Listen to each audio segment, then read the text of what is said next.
think it was yesterday, I saw this school post. How do you pick your path? I wrote this long comment saying basically I feel like I could write a novel on this because I basically just went through this process. I just feel so lost.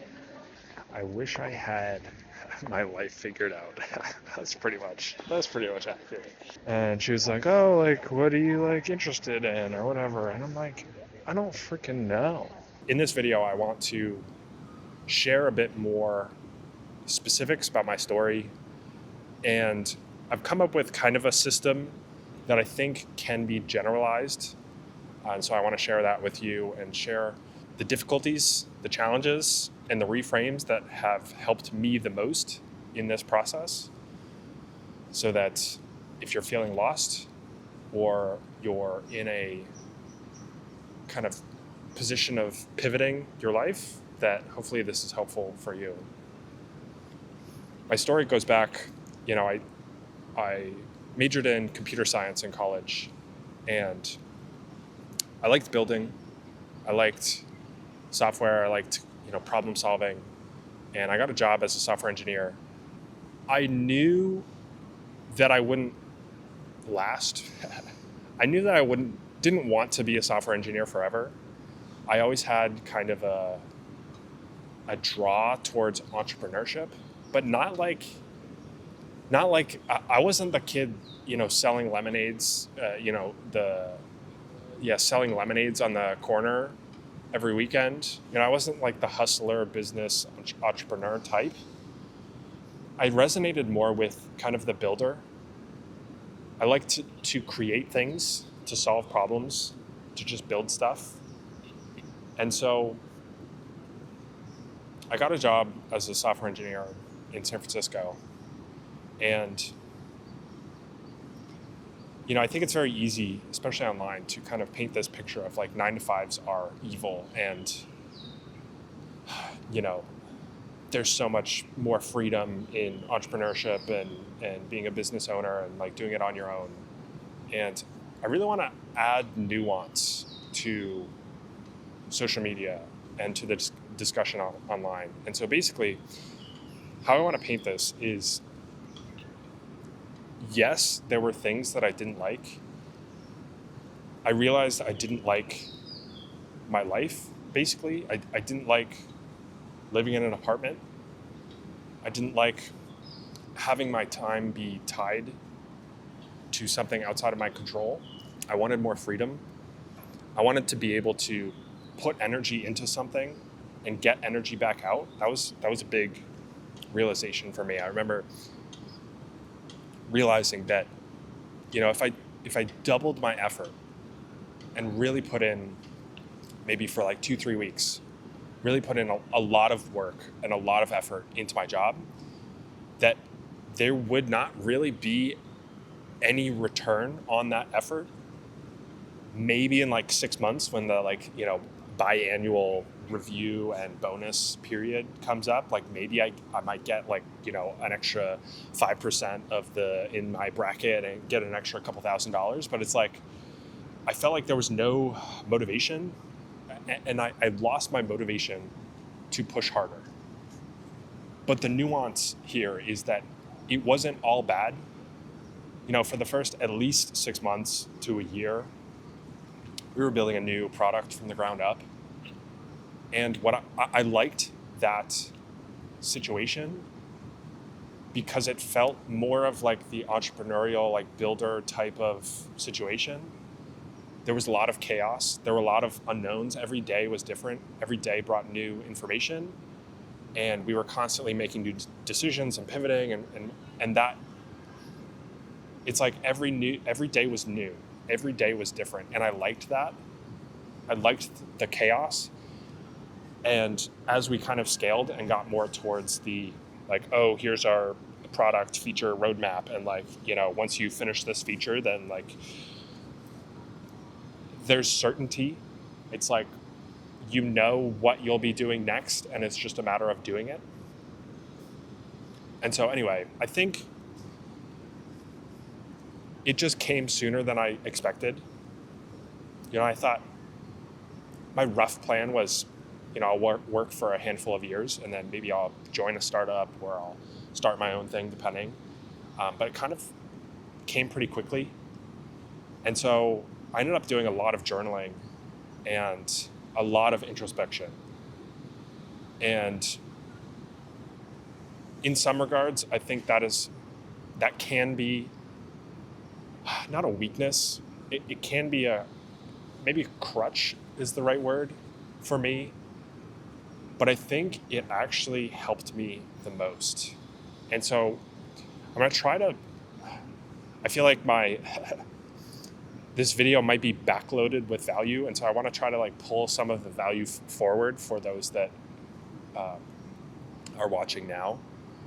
The thing that has helped me the most, and the maybe not mistake, but the thing that I see is lacking in other younger people, is enough self-awareness. Personally, self-awareness has given me the foundation to stand on. And so I think half of my answer to this question of how do you pick your path, or how do you feel less lost, half of it is having enough self-awareness, having enough knowledge, experience, and data, knowing about your interests, your patterns, your passion, what resonates with you. That has given me the foundation to stand on, because I've accumulated enough evidence that I know, okay, I like to solve problems. That has become a fact for me. It's no longer oh yeah, I kind of like to solve problems and I'm not really sure. It is, I've taken enough time to understand that that is just a fact. And I think part of this game is accumulating enough of those just facts about yourself that you have this kind of cobbled together foundation that you can kind of start to stand on. And it's not just a whole bunch of 2x4, not even 2x4s, driftwood pieces of wood, just planks put together. So anyway, back to my story. There were things that I liked about my job. There were things that I didn't like about my job. It was exciting. It was fun. I was learning a lot. I was growing.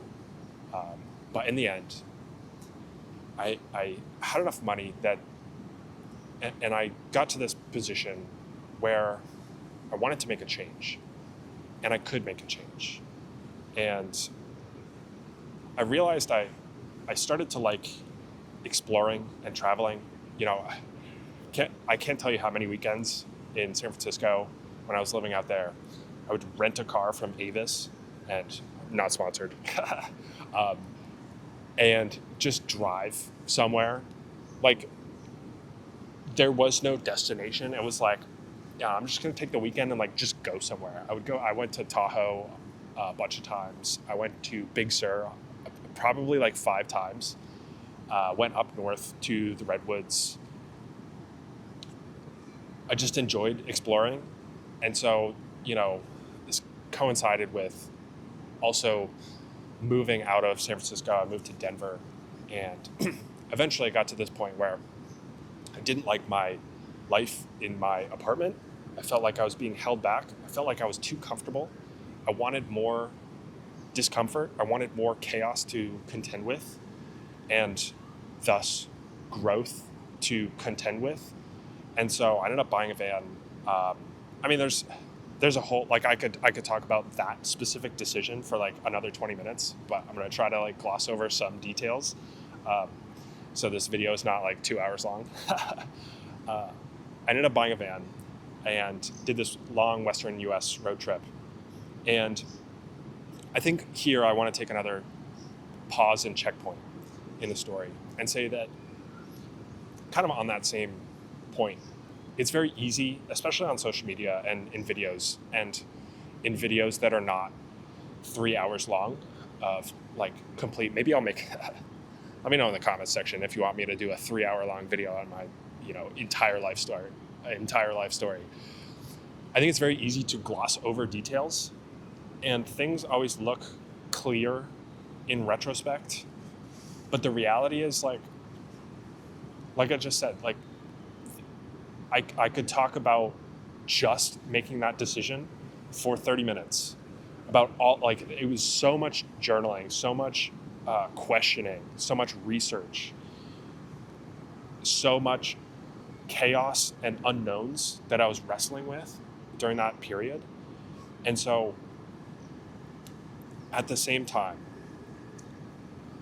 at this point in my kind of like finding my path, feeling less lost journey, things were not clear.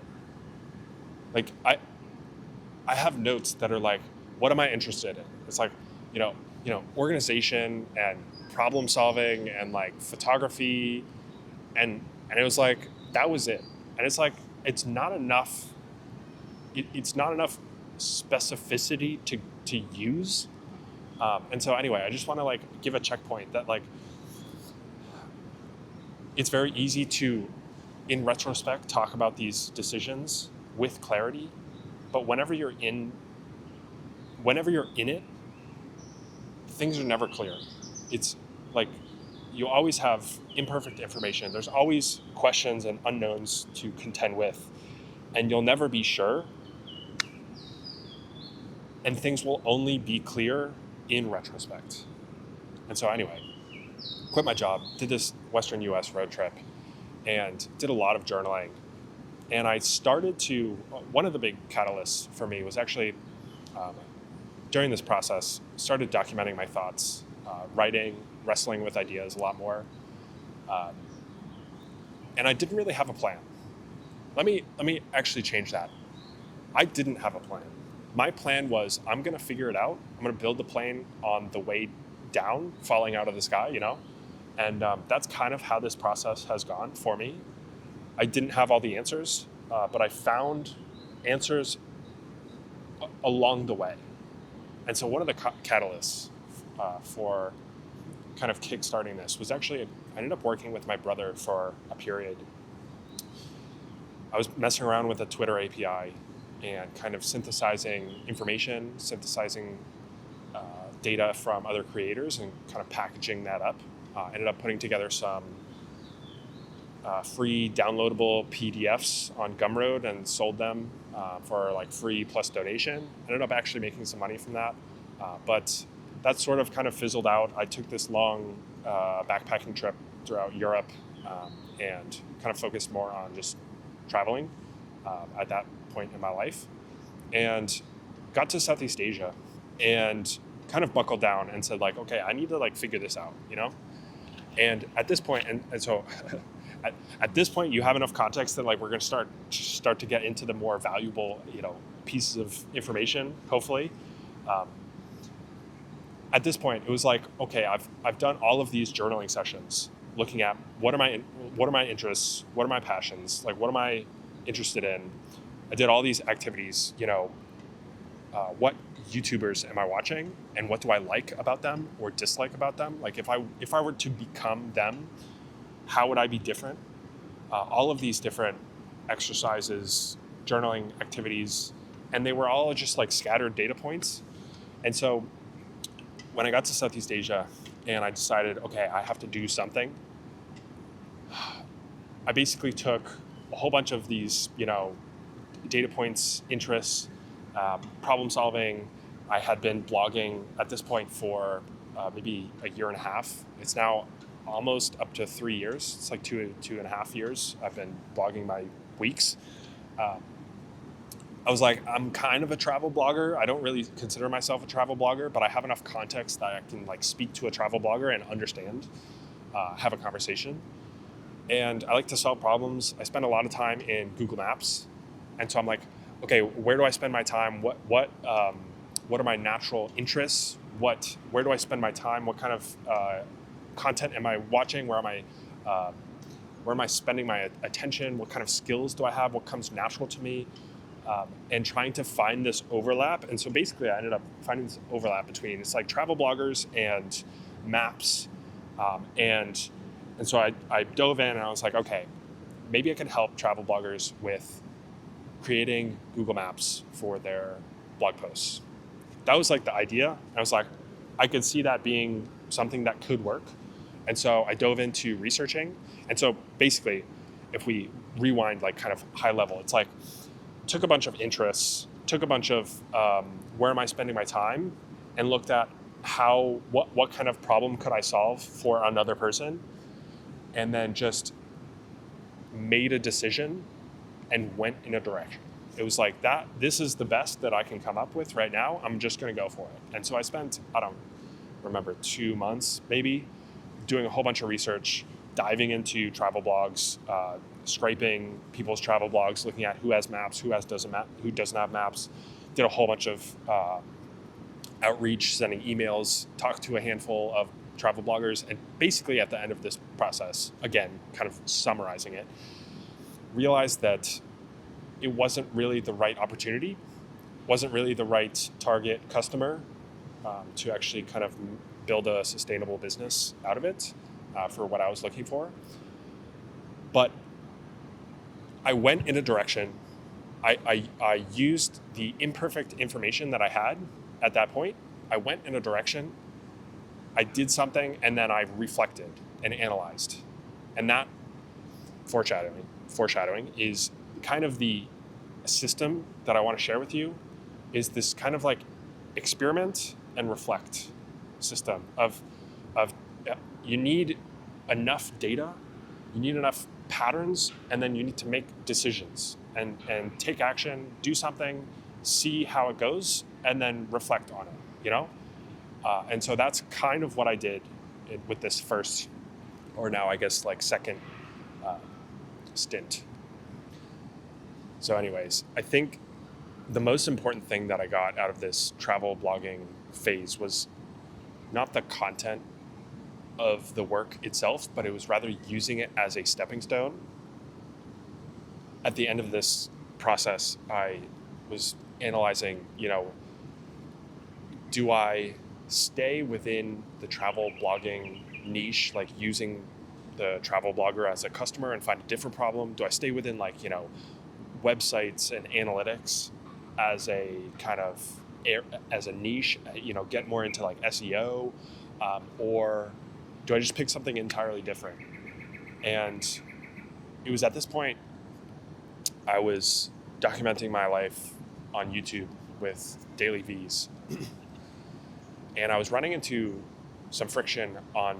I kept having these videos. I didn't know what to talk about in the video. And so I just started playing around with the YouTube API and had the idea of scraping YouTube comments from other channels, looking for questions and requests that I could use to reply to, basically, as a topic for a YouTube video.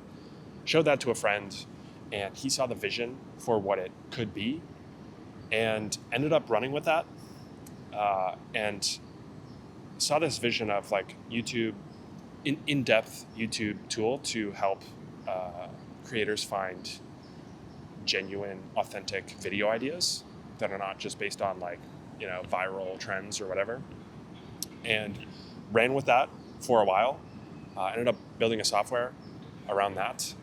And about 2 weeks ago, maybe 3 weeks ago, decided to pivot from that. I was actually sitting in this same exact place that I recorded that video.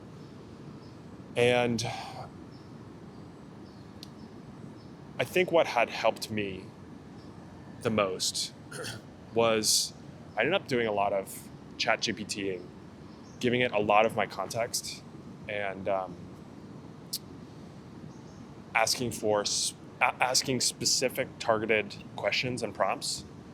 And it actually was very useful. And I think when you give it enough context and when you ask it very specific targeted questions, it reduces the downside, like hallucinations, and the downside of, what would you say?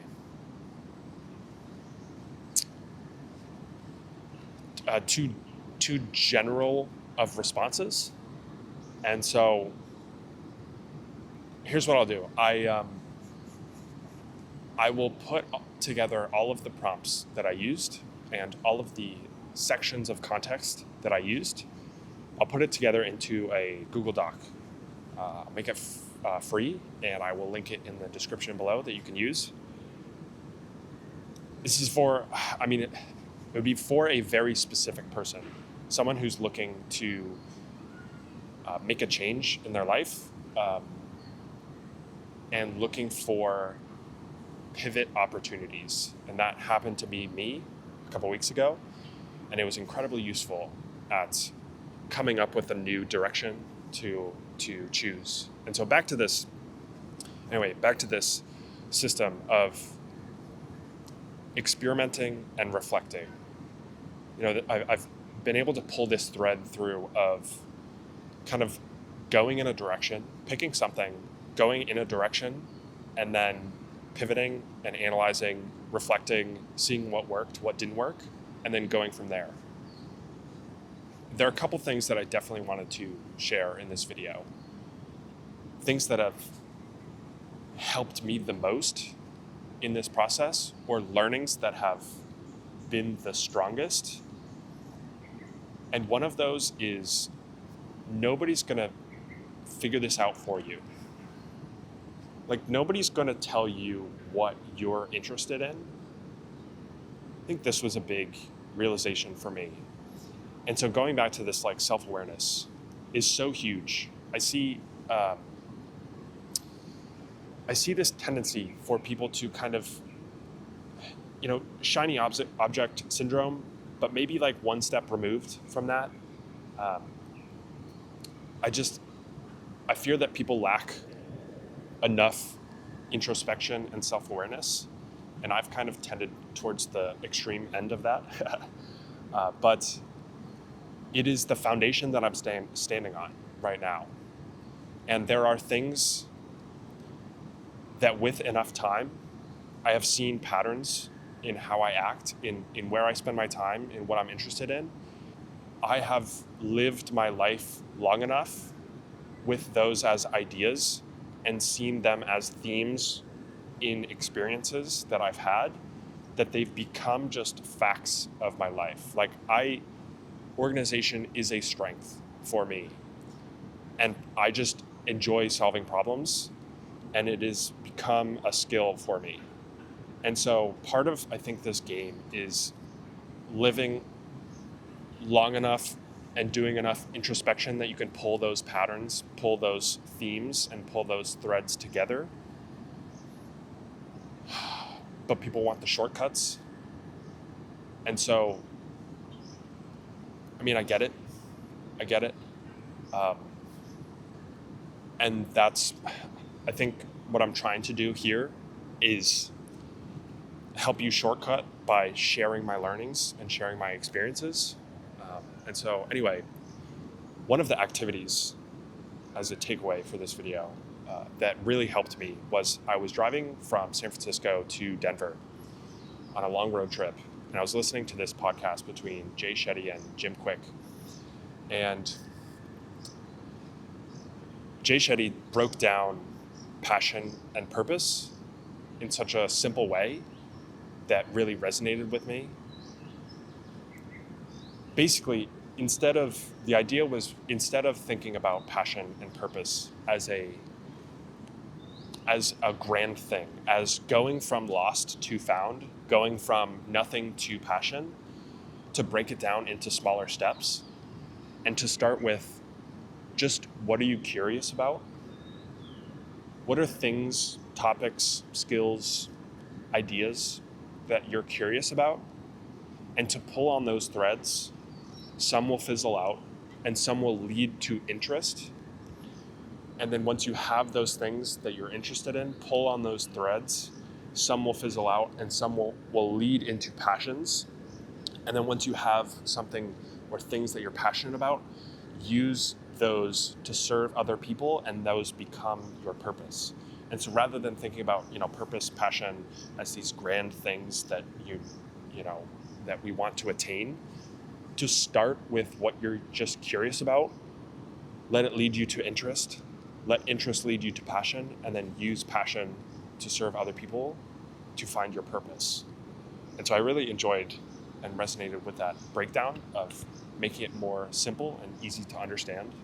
But I want to try to wrap up this video and give you one or two last takeaways, lessons. The first being another one of these checkpoints that I think another part of this game is that we will never have perfect information. And so in order to find our path, in order to feel less lost, it's a game of making decisions with imperfect information. Accepting that you don't have enough information to to find the passion, going back to this Jay Shetty thing of like starting with what you're curious about, hoping it's directionally accurate, doing it for long enough that you accumulate data and evidence that you can reflect on and analyze and use that information to make the next decision and go to the next direction, That you will never have perfect information and that you have to just make a decision, go in a direction with the imperfect information. And so with that, I think that's pretty much all that I wanted to cover. I'm going to summarize because I did kind of ramble for this video. The things that have helped me the most: self-awareness and this system of repeatedly experimenting and reflecting, doing things, picking a direction, and analyzing. I think what has gotten me to where I am literally right now is this combination of finding what I'm interested in, finding the skills that I have, and seeing the overlap with the problems that I can solve that other people have. And so this overlap between interests, skills, and what can I do that can help other people and make money from that. Kind of related to the Ikigai idea. I think the overlaps are the same. Maybe I'll put up a screenshot here or something. But anyway, interests, skills, and solving problems for other people. But again, it comes back down to self-awareness. And there are things that you can do to help, but for an overanalyzer like me, you have to understand that you have to make a decision with imperfect information. And so you can analyze, you can do the, what are your core values? You can do what are you interested in? What skills do you have? Looking at what YouTube videos you watch, but it will only get you so far. And use that as the stepping stone to try new things, and then use that trying new things as more data into your, ecosystem of notes and analysis. And if I were to talk to someone the opposite of me, like an executor, not in the like execution, but like someone who just always is doing things and taking action, I would say sitting down with a pen and paper and thinking about like extracting the lessons from all of the things that you've done is probably what would help the most, rather than continuing to try new things. And so anyway, I'm going to wrap up this video. I hope this was helpful for you. This ended up a lot longer than I wanted to be, but I think sometimes you just have to dive into the nuance. You have to dive into the details. So if you have any questions, please let me know. I would love to help, even just answer questions in the comments. You know where to find me. You can email me or shoot me a message on Instagram. I will leave the link to the AI system document in the description. And with that, I will see you in the next one.